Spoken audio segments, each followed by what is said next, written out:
নমস্কার, আপনাদের সঙ্গে আমি Shobhan from Tally Prime for beginners. আজকে আমরা যে টপিক নিয়ে ক্লাস করব সেটা হচ্ছে মাইক্রোসফট ওয়ার্ড 2021 এর ফ্রন্ট পেজ ক্রিয়েশন। এর আগে আমরা মাইক্রোসফট ওয়ার্ডের 11টা ক্লাস অলরেডি প্রোভাইড করেছি, ভিডিও ডেসক্রিপশন বক্সে তার লিঙ্ক আপনারা পেয়ে যাবেন। আজকের যে 12th ক্লাস, এই ক্লাসে আমরা কিভাবে ফ্রন্ট পেজ ক্রিয়েট করা যায় সেইটাকে সম্বন্ধে আমরা আজকে জানবো। বেসিক্যালি এই ফ্রন্ট পেজ মানে কি বলুন তো, বিভিন্ন প্রজেক্টের সময় আমরা স্কুলের দেখবেন বিভিন্ন প্রজেক্টের খাতা বা নোটস মেনটেন করার সময় আমাদেরকে ফ্রন্ট পেজ তৈরি করতে হয়, তার একটা ডিজাইন করতে হয়। তো মাইক্রোসফট ওয়ার্ডে আমরা সেটা কিভাবে খুব ইজিয়েস্ট ওয়েতে এই ফ্রন্ট পেজ আমরা তৈরি করতে পারি সেটা সম্বন্ধে আজকে আমরা করব। আপনাদের জন্য আমি একটা ফ্রন্ট পেজ ডিজাইন একটা তৈরি করে রেখেছি। যে ডিজাইনটা তৈরি করে রেখেছি সেই ডিজাইনটাই আমি কিভাবে মাইক্রোসফট ওয়ার্ডে আবার তৈরি করতে পারবো সেটা সম্বন্ধে আমি আপনাদেরকে দেখাবো। মোটামুটি একটা ডিজাইন আমি আপনাদের জন্য এখানে করে রেখেছি। দেখুন, আমি মাইক্রোসফট ওয়ার্ডটা খুললাম এবং ডিজাইনটাকে এখানে ওপেন করেছি। এই ডিজাইনটাই আমরা মাইক্রোসফট ওয়ার্ডের মধ্যে কিভাবে তৈরি করা যায় আমরা সেটা সম্বন্ধে আজকে জানবো। এটা হচ্ছে সাপোজ একটা আপনার স্কুল প্রজেক্ট, এবারে সেখানে আপনার ফ্রন্ট পেজ তৈরি করতে হবে। এখানে যেমন আমি আমার ইউটিউব চ্যানেলের জন্য একটা প্রজেক্টের নোটস তৈরি করব, সেক্ষেত্রে হয়তো আমি এরকম একটা ফ্রন্ট পেজ ডিজাইন করেছি। তাহলে এই রকম ধরনের বা এর থেকে আপনারা আরও হয়তো ভালো করতে পারবেন যদি কনসেপ্টটা আপনাদের ক্লিয়ার থাকে। তো এইরকম একটা ডিজাইন আমরা কিভাবে মাইক্রোসফট ওয়ার্ডে তৈরি করব সেটা সম্বন্ধে আমরা আজকে জানবো। তো চলুন তাহলে সরাসরি আমরা মাইক্রোসফট ওয়ার্ডটাকে ওপেন করে নিই। এটা যেটা ফ্রন্ট পেজ আছে এটা মিনিমাইজ করে দিলাম। আমরা রান উইন্ডো থেকে উইন্ডোজ কি প্লাস আর প্রেস করব, করে এখান থেকে WINWORD এটাকে টাইপ করব, করার পর এন্টার প্রেস করব। এখান থেকে আমরা ব্ল্যাঙ্ক ডকুমেন্টকে চুজ করব। ব্যাস, চুজ করার পর আমি পেজটাকে একটু বড় করে নিই। এবারে দেখুন, এখান থেকে আমরা প্রথমে আসবো কি লেআউট ট্যাবের মধ্যে, কেননা এখান থেকে আমরা পেজটাকে কীরকম রাখবো, ওরিয়েন্টেশনটা পোর্ট্রেট না ল্যান্ডস্কেপ। যেহেতু আমার আগে যে ডিজাইনটা আমি দেখালাম সেটা আমার ল্যান্ডস্কেপ মোডে ছিল, সেই জন্য আমি এখান থেকে এটাকে ল্যান্ডস্কেপই চুজ করে নেব। তো ব্যাস, এটা ল্যান্ডস্কেপ তৈরি হয়ে গেল। এবারে এখন আমরা এখান থেকে এর কালারটাকে দেব। তা পেজ লেআউটের মধ্যে থেকে তো আর আমরা কালার দিতে পারবো না, তাহলে তার জন্য আমরা কী করব, ডিজাইনে যাব। ডিজাইনে গিয়ে এখান থেকে পেজ কালার অপশানে যাব। এখান থেকে আপনি কোনো সিঙ্গেল কালার চুজ করতে পারেন বা ফিল এফেক্টস। এই page colour related class already এর আগে ভিডিওতে প্রোভাইড করা আছে, আপনারা প্রয়োজন হলে সেখান থেকেও গিয়ে আপনারা দেখে নিতে পারবেন কিভাবে আমরা পেজ সেট আপ করি এবং পেজের কালার আমরা মেনটেন করে থাকি বা পেজ বর্ডার আমরা কিভাবে দিয়ে থাকি। তো দেখুন, আমি ফিল এফেক্টসে গেলাম। এখান থেকে আমি চুজ করছি 2 কালার্স। এখানে একটা কালার আমি চুজ করলাম মেবি ইয়েলো, আর একটা কালার চুজ করলাম গ্রিন। এই যে মিক্সিংটা হলো, এবারে এখান থেকে হরাইজেন্টাল বা ভার্টিক্যাল আমরা মিক্সিং করব বা ডায়াগোনাল আপ, এরকমভাবে আমরা একটা মিক্সিং করবো। স্যাম্পল কপিটা এখানে আপনাকে দেখিয়ে দেবে। আচ্ছা, আমরা একবার দেখে আসি। আমি এটাকে আপাতত ওকে করে নিচ্ছি এবং এখান থেকে আমাদের যে ডিজাইনটা যেটা করা ছিল সেটাকে একবার দেখে নিই কালারটা কী ছিল। আচ্ছা, এটা মাঝখানে ইয়েলো ছিল। তাহলে সেই অনুযায়ী আমরা এখানটায় যদি আমরা এটাকে করি তাহলে কি করব, আবার আমি পেজ কালারে গেলাম, ফিল এফেক্টসে গেলাম। এখান থেকে এই কালারটাকে চুজ করে আমরা করব এইটা, এবং এখান থেকে আপনি ডায়াগোনাল ডাউন করুন বা ফ্রম কর্নার করুন বা ফ্রম সেন্টার করুন, যেরকমভাবে আপনি খুশি একটা মিক্সিংটাকে এরকমভাবে করে। মাঝখানে ইয়েলো ছিল আমাদের, স্যাম্পল এরকম ছিল, স্যাম্পল কপিটা আমরা এটা চুজ করে নিলাম, করে ওকে করলাম। তো দেখুন পেজের মধ্যে আমাদের এই প্যাটার্নটা চলে এসছে। এবারে এটাকে আমরা পেজ বর্ডারটাকে দেব। তাহলে পেজ বর্ডার দেওয়ার জন্য আমরা কি করব না, পেজ বর্ডারে যাব, গিয়ে এখান থেকে আমরা বক্স অপশান চুজ করব। এখান থেকে একটা লাইন স্টাইল চুজ করব, যে কোনো একটা লাইন স্টাইল চুজ করলাম। লাইন স্টাইলটা চলে এলো। লাইন স্টাইলে একটা কালার দিতে চাইলে আপনি একটা কালার দিয়ে দিলাম, এখানে একটা কালার দিয়ে দিন। দেওয়ার পরে ওকে করলাম, করলে পেজের বর্ডারটা চলে এলো এখানটায়। ব্যাস, এরপর দেখুন আর একটা টপিক আছে, সেটা হচ্ছে কি এই যে টপিকটা, এই যে এইটাকে আমরা দেবো। এটা কি না, এটা কিন্তু একটা শেপ। তাহলে এইটাকে যদি আমরা ইউজ করি কিভাবে দেবো না, ইনসার্টে যাব, গিয়ে এখান থেকে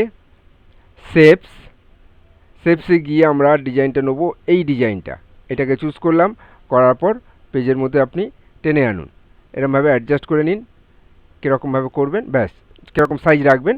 করার পর আমি এখান থেকে এই সাইজটাকে এটাকে অ্যাডজাস্ট করে দিলাম, আর এখান থেকে এই সাইজটাকে আমি এটাকে অ্যাডজাস্ট করে দিলাম। ব্যাস, এরপর আপনি এখানে একটা স্টাইল দিয়ে দিন, সাপোজ এই স্টাইলটাই দিয়ে দিলাম, হয়ে গেল। এখন এটাকে আমরা কপি পেস্ট করব, control C control V, copy paste করলাম, করে এপারে নিয়ে চলে এলাম। এরপর আমরা কি করব, এটাকে রোটেট করব এখান থেকে, এই রোটেশন এখান থেকে আমরা রোটেট করব ফ্লিপ হরাইজেন্টাল। হয়ে গেল। আবার এটাকে কপি পেস্ট করলাম, কন্ট্রোল সি ভি করে পেজের নিচের দিকে নিয়ে আসব।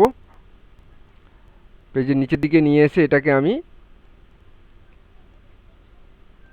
একদম নিচে নিয়ে চলে এলাম, এবং এরপর আমি এটাকে রোটেট করব কিভাবে, এখান থেকে রোটেশনে গিয়ে ফ্লিপ ভার্টিক্যাল রোটেট করব, ভার্টিক্যাল। ব্যাস হয়ে গেল।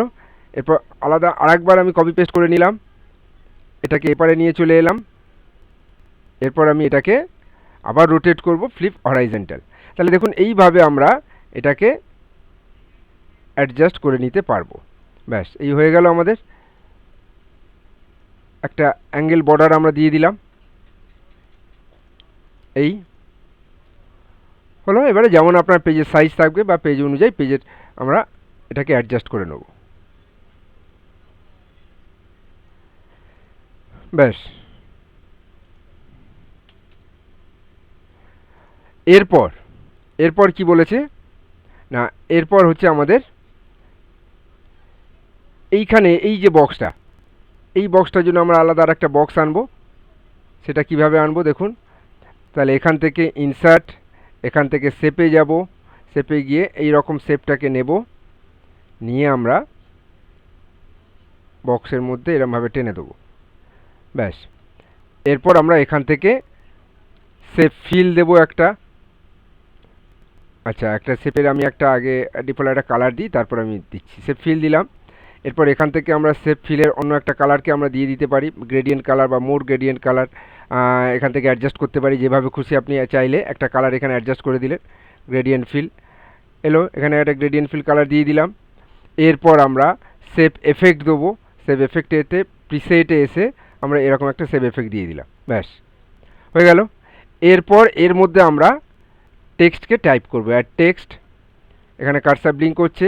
এখান থেকে আপনি পজিশানটাকে চেঞ্জ করে নেবেন, এইটা না, আমরা এখান থেকে হোমের মধ্যে থেকে গিয়ে লেফট অ্যালাইনমেন্টের মধ্যে এই যে এখান থেকে কার্সার ব্লিঙ্ক করছে, পজিশানটাকে চেঞ্জ করে নিলাম।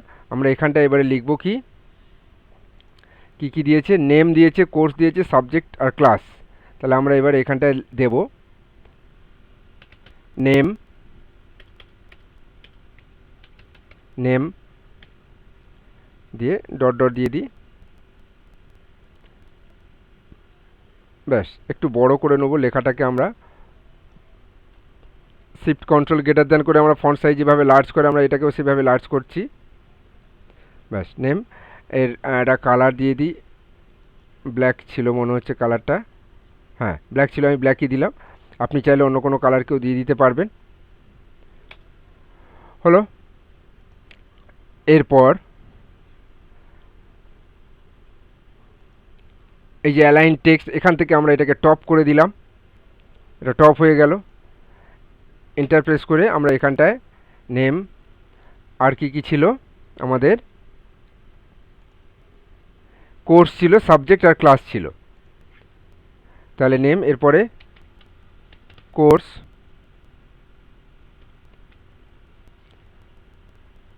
ব্যাস এখান থেকে এটা একটা লাইন দিয়ে দিলাম।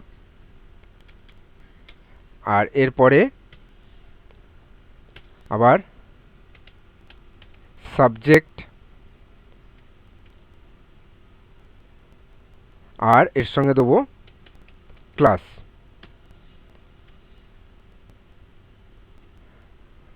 ব্যাস হয়ে গেল।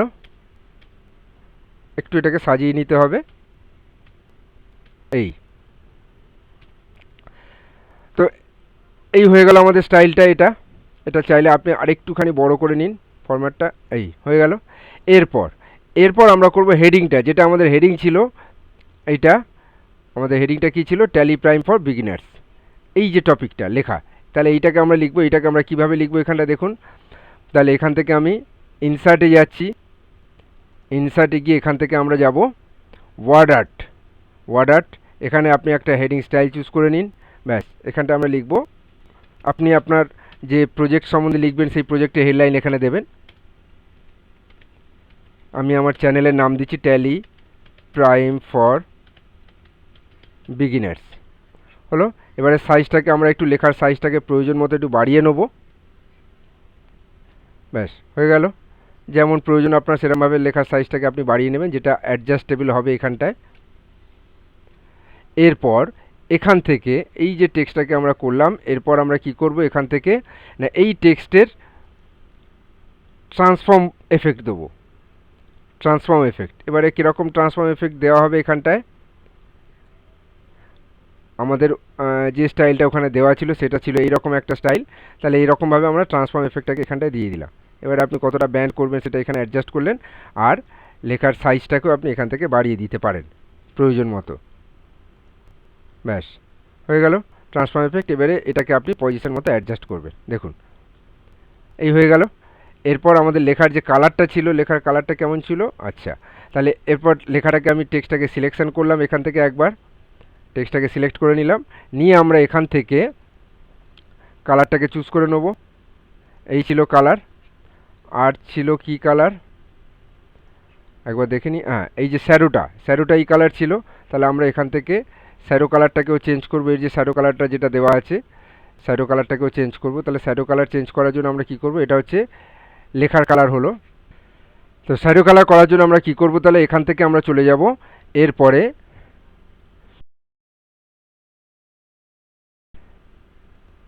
এই যে টপিকটা যেখান থেকে আমরা ট্রান্সফর্ম করেছিলাম, এখান থেকে শ্যাডোর মধ্যে থেকে আপনি কীরকম শ্যাডো স্টাইল চুজ করতে চাইছেন সেটাকে আপনি এখান থেকে শ্যাডো স্টাইলটা চুজ করে নিলাম। যেরকম শ্যাডো স্টাইল আছে বা ডিফল্ট যে স্টাইলটা আছে সেটাই থাকলো, আমরা শ্যাডো অপশানে চলে যাচ্ছি। গিয়ে এখান থেকে দেখুন এই যে শ্যাডো কালার, এই শ্যাডো কালারটা এখান থেকে আমার যে কালার ছিল আমি সেই কালারটাকে এখানে চুজ করে নিলাম। এই কালারটাই মেবি মনে হয়েছিল, হ্যাঁ প্রায় সেম কালারটাই ছিল, আমরা সেই কালারটাকে চুজ করে নিলাম। আর একটুখানি এই হলো। এবারে এখান থেকে শ্যাডো সাইজটাকে আমরা একটু বাড়াতে কমাতে পারি প্রয়োজন মতো, কীরকম প্রয়োজন আপনার শ্যাডো সাইজটা কীরকমভাবে দরকার, কতটা দরকার সেটাকে আপনি অ্যাডজাস্ট করলেন এখান থেকে। এই হলো। আর একটুখানি কমিয়ে দিই, এটা 108 আছে, এটা আমি 105 করে দিই, ব্যাস। এখান থেকে আমরা অ্যাঙ্গেল চেঞ্জ করতে পারি, লেখার অ্যাঙ্গেল শ্যাডো কোন দিকে যাবে, কীরমভাবে যাবে, এগুলোকে আমরা এখান থেকে সেট করে নিলাম। নিয়ে এবারে জাস্ট একবার বাইরে ক্লিক করুন, দেখুন শ্যাডোটা সেই অনুযায়ী আপনার সেট হয়ে যাবে। এবারে যদি আপনার পছন্দ না হয় শ্যাডোটা যে জায়গায় বসেছে, তাহলে সেই অনুযায়ী আমরা শ্যাডোর সাইজটাকে আবার সেট করে নেবো এরকমভাবে। নিয়ে এটাকে আমাকে অ্যাডজাস্ট করে করে দেখে নিতে হবে শ্যাডোটা কোথায় কীভাবে অ্যাডজাস্টেড হচ্ছে। আমি জাস্ট এখান থেকে শ্যাডোর কালারটাকে চেঞ্জ করে দিলাম আর একবার, ব্যাস এই হয়ে গেল। এর সঙ্গে আরেকটা আমাদের আছে, আরেকটা আমরা ইনসার্ট থেকে ওয়ার্ড আর্টে যাব, গিয়ে আরেকটা টেক্সট আমি টাইপ করব এখানটায়, ইউটিউব চ্যানেল, ব্যাস এটা এখানে এটা এখানে দিয়ে দিলাম। আমি চাইলে লেখাটাকে একটু আমি বোল্ড করে দেবো, ফন্ট স্টাইলটাকে এখান থেকে আমি বোল্ড করে দিলাম একটুখানি, ব্যাস আর কিছু দিলাম না। এরপর হচ্ছে এখানে আমার আলাদা আরেকটা ছবি দিয়েছে এখানটায়, যেটা আমি দেখলাম যে একটা ছবিও এখানে দেওয়া আছে। এটা জাস্ট এখানে আমি আমার ছবিটা এখানে প্রোভাইড করেছি। এবারে আপনি যে প্রজেক্ট রিলেটেড কোনো ছবি চাইছেন সেই ছবি এখানে আপনি দিতে পারবেন যেমন প্রয়োজন আপনার। তো সেটার জন্য আমি কি করব, তাহলে চলে গেলাম এখান থেকে যাব ইনসার্ট থেকে যাব পিকচারে গিয়ে দিস ডিভাইস করার পর আপনার ছবির লোকেশানে আপনাকে পাঠিয়ে দেবে। সেখান থেকে আপনি আপনার প্রয়োজনীয় ছবিটাকে চুজ করে নেবেন, যে ছবিটা আপনার দরকার সেই ছবিটাকে আপনি এখান থেকে চুজ করে নিলেন। সাপোজ আমি এখানে এই ট্যালি প্রাইমের লোগোটাকে দিচ্ছি, দিয়ে আমি ইনসার্ট করলাম, ব্যাস পেজের মধ্যে চলে এলো লোগোটা। এরপর আমি একবার লোগোটাকে অ্যাডজাস্ট করে নিই নিজের মতো করে, যেমন সাইজটা আমার কমফোর্টেবল হবে আমি সেরকম একটা সাইজকে এখানে অ্যাডজাস্ট করলাম। আর একবার পজিশানটাকে জাস্ট চেঞ্জ করে নিই, তাহলে কী হবে, আমি যে কোনো জায়গায় এটাকে মুভ করাতে পারবো যেমন খুশি, ব্যাস এই লোগো আমার সেট হয়ে গেল। ট্যালি প্রাইমের লোগোটাও আমরা এখান থেকে সেট করে নিতে পারলাম। তাহলে এইভাবে আমরা একটা ফন্ট ফরম্যাটিংয়ের কাজ। এবারে লোগো চাইলে আপনি একটুখানি ব্লারও করে দিতে পারেন এরকমভাবে, বা লোগো চাইলে আপনি একটুখানি এরকমভাবে একটা স্টাইল বর্ডার স্টাইল একটু দিয়ে দিন, যাতে একটু দেখতে ভালো লাগে সেরকমভাবে একটা লোগো স্টাইল আপনি দিয়ে দিতে পারেন, বা এই স্টাইল একটা দিয়ে দিলাম। এবারে আমি একবার বাইরে ক্লিক করলে দেখুন পেজটা আমার পুরোপুরি ফন্ট পেজটা আমার পুরোপুরি রেডি। তো এইভাবে আমরা একটা ফন্ট ফরম্যাটিং করে ফন্টের সাহায্যে আমাদের বিভিন্ন ডিজাইনিং করে পেজ লেআউটের মাধ্যমে পেজ কালার চেঞ্জ করে ওয়ার্ড আর্টের মাধ্যমে আমরা বিভিন্ন টেক্সটকে নিয়ে এসে আমরা একটা ফন্ট পেজ ডিজাইনিং তৈরি করে নিতে পারি। খুব ইজিয়েস্ট ওয়েতে এই ডিজাইনগুলোকে আমরা তৈরি করে নিতে পারি। আপনারাও আপনাদের প্রজেক্টের কাজকর্ম যখন করবেন যে কোনো কিছুর ক্ষেত্রে, তখন আপনারাও কিন্তু এই রকমভাবেই ফন্ট পেজ ডিজাইনিং করে নিতে পারবেন। ধন্যবাদ আপনাদের সকলকে এই ভিডিওটি দেখার জন্য। আশা করি ভিডিওটি আপনাদের ভালো লেগেছে। যদি ভালো লেগে থাকে অবশ্যই আমি আশা করব নতুন ভিউয়ার্স যারা আসছেন তারা আমার চ্যানেলটিকে সাবস্ক্রাইব করবেন, পারলে চ্যানেলটিকে লাইক করবেন এবং শেয়ার করবেন। আপনারা সকলে ভালো থাকুন, সুস্থ থাকুন। নতুন আর একটা ভিডিও নিয়ে নতুন আর একটা দিনে আপনাদের সঙ্গে দেখা হচ্ছে খুব শীঘ্রই। ততক্ষণ আপনারা সকলে ভালো থাকুন, সুস্থ থাকুন। ধন্যবাদ।